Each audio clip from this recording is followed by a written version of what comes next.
while India gained its freedom on the 15th of August 1947, it took us time to create the Constitution of India, which then was adopted on this day, the 26th of Jan, 1950. And what I really would like to do this evening with you, my dear brothers and sisters, is to renew the pledge that we as a nation made to each other, to ourselves. And the Constitution of India begins with a preamble. And I'm going to have the preamble on the screen. May I encourage you to stand, and can we take this pledge together as citizens? And as I was taught in school, just like you, when we take the pledge, we take our right hand up front, and we say it together. Let's speak it out together. We, the people of India,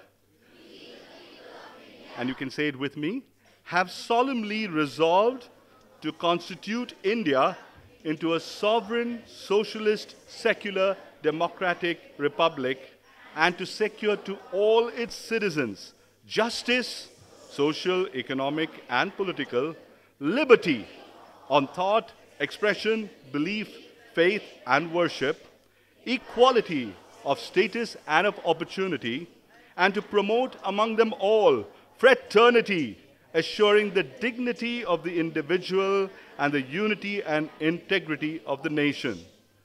Thank you for joining me in making this pledge. Please sit down. You know, I've been a student in school, in college. I've been a law student as well. And while I was studying the Constitution of India, Article 51A strikes me very much. Article 51A speaks about the fundamental duties of every citizen. And I'm going to be just highlighting 3 this evening to start with. The first one talks about, it shall be the duty of every citizen of India to abide by the Constitution and respect its ideals and institutions, the national flag and the national anthem. And so it is our duty to honor these 2 emblems of our nation. Whenever we hear the music of the national anthem, can we pledge, can we vow, can we ensure that we stand up wherever we are? Even when no one is watching. When you're watching the TV alone and you hear the sound of the national anthem music being played, can we stand up as a mark of honor and respect to our national emblem, the national anthem? This project, Come India Sing, Jan Gan Man, is all about bringing back and restoring that honor in every citizen's heart for the nation of India. And the code is very simple. The Constitution, as you study it, the first point is that it is to be sung in a finite duration of time, which is 52 seconds. Can we say that together? 52 seconds. That's right. That's code number 1. And code number 2 is that it is to be sung in a particular martial tune, the one that we sing out loud together with. Not in any other fashion, not in any rag of our own choice, but in a standard, finite musical code. And that is something that this project endeavors to do. I'll skip to clause C that talks about, it shall be the duty of every citizen of India to promote harmony and the spirit of common brotherhood amongst all the people of India, transcending religions, linguistic, and regional or sectional diversities, to renounce the practices derogatory to the dignity of women. This clause is right. If you put your finger to the center of the clause, this clause is right in the center. It talks about unity and diversity. It talks about honoring our women. And I'm going to talk about this issue later. And the third one, which is found, I want to highlight, which is found in clause J. It says, it shall be the duty of every citizen of India to strive towards excellence in all spheres of individual and collective activities, so that the nation constantly rises to higher levels of endeavor and achievement. Students, you do an excellent work, I'm sure, in this area of pursuing excellence. Your school does a great job out of it. You need to honor your gurujis, your teachers, your principal. They do a remarkable job in trying to persuade you to strive towards excellence in every sphere, academics, sports, music, and the arts, etc. You've probably just heard about my story as a child when I was 7 years old. And the impact that these two things had on me. My mother, when she made me recite the national anthem, because it's written in a very highly Sanskritized Bengali. I didn't understand it, but I sang it. But then she made me read the English translation. And if Hindi is your mother tongue, may I encourage you to read the Hindi translation. I think we need to translate the national anthem into every regional language in our country so that the words behind our anthem penetrate into our hearts and sink in and becomes reality. When I was a child, there were two things we did every morning in school. We sang the national anthem together and we said the pledge together, which includes the statement, all Indians are my brothers and sisters. And let me tell you, my dear friends, what a deep impact those words have had for the rest of my life. You can ask my wife. I sometimes cry. I come from a very small family, just my father and my mother, my younger sister and me, and we're still a small family as a unit, even after marriage. And when I was small, I used to think I am a part of a very small family. But as a boy, when I was 7 years old, on the day when these words sank in and realization came, I tell you, from that day, I look at a family that is much, much bigger than I thought. Today, it's 1.27 billion family members. Let these words sink in. We're indeed brothers and sisters. And the reason I'm saying this, there's much to achieve. When I look back at the founding fathers of our nation, when I look back at the one man whom we consider to be the father of our nation, Mahatma Gandhi, and I'm going to read a passage from one of the various quotes that I am very fond of. And it says this, Mahatma Gandhi said this, I shall work for an India in which the poorest shall feel that it is indeed their country, in whose making they have an effective voice, an India in which there shall be no high class and low class of people, an India in which all communities shall live in perfect harmony. There can be no room in such an India for the curse of untouchability or the curse of intoxicating drinks and drugs. Women will enjoy the same rights as men. We shall be at peace with all the rest of the world. This is the India of my dreams, unquote. Many, yes, please feel free. This is a great man who has had a great vision for this great India that is still in the making. In many of his dreams have come true. He dreamt of a free India. Today, children, you've been born in a free India. We enjoy our freedom. Many of his dreams have come true. Some of his dreams have not yet come true. And I want to highlight 3 points. He dreamt,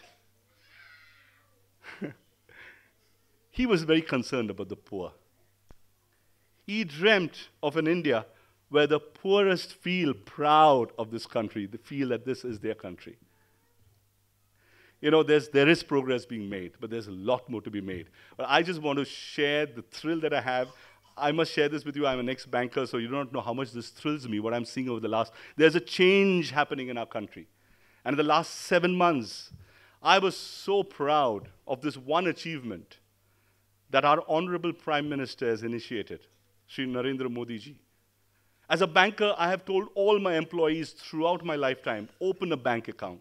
Don't take cash. Save. And in 1 week in the month of August 2014, 1.8 crore plus accounts have been opened in that 1 week alone. It has come in, yes, it's a great achievement. And it doesn't stand there, the numbers have crossed over the period of time. In fact, this is a record in the Guinness Book of World Records. That's an achievement we need to be proud of. Okay? We as Indians need to be proud of this. So we're making progress, but there's much to be done, dear friends. And why am I saying this? I'll tell you later. Gandhiji also dreamt of a clean India. In 1901, when he came into the country, I remember, I think it was if I'm not mistaken, it was the Indian National Congress meeting that was being held in Kolkata, and he came as a delegate. And in that meeting, he found this classic, what the world says, Indian habit of just throwing kachra around and not bothering. And so he was disturbed. But he didn't bother to tell anyone. He took a broom and began to sweep the dirt. Mind you, in 1901, people watched him, but nobody followed him. Today, we have an opportunity to follow this great man. And again, the Clean India project, the Swachh Bharat Abhiyan, is an amazing project. There's much to be done. And can we all join together? One man can't do it. One man started it. One man can't do it. It requires all of us to be together to do this. Collectively, individually, as a family, collectively, as an institution, as a society, as a nation. And the third,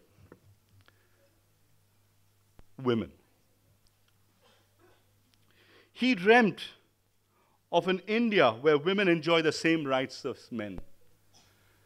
I do not wish to talk anything negative. There's much to be done in this area. We need to make it our responsibility to ensure the safety and the welfare of women. Our mothers, our sisters, our daughters.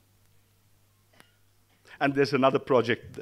24th of January we celebrated, and we launched Beti Bachao, Beti Padhao.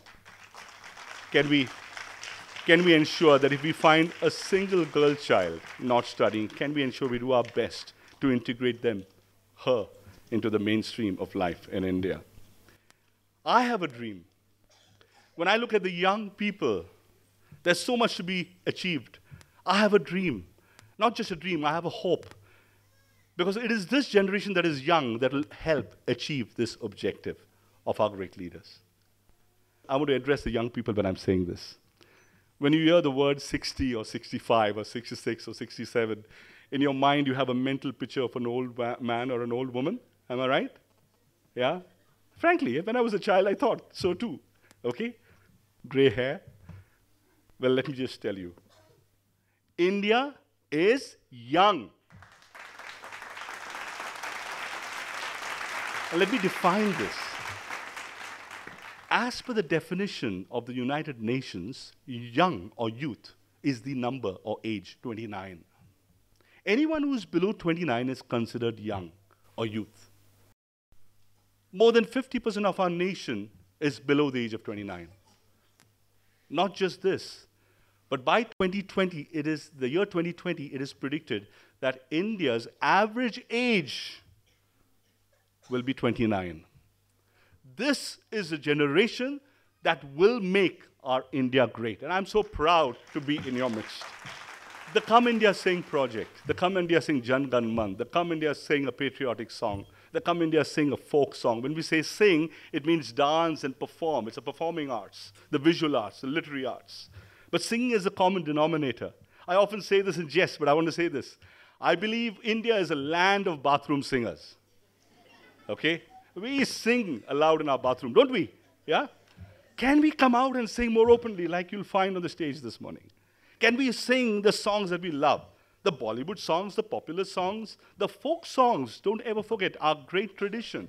India has a great heritage, a cultural heritage. Folk songs, folk dances, patriotic songs.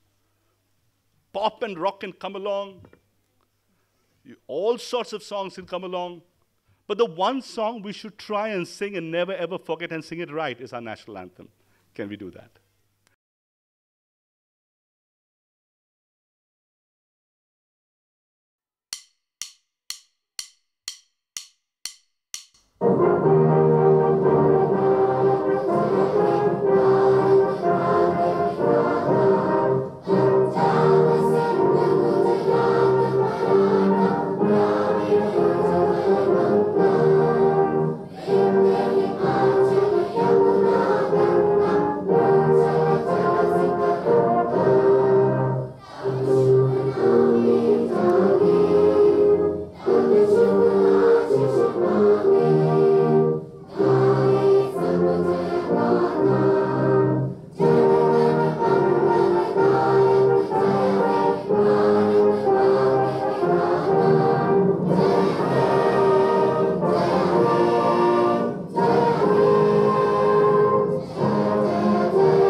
Jai Hind.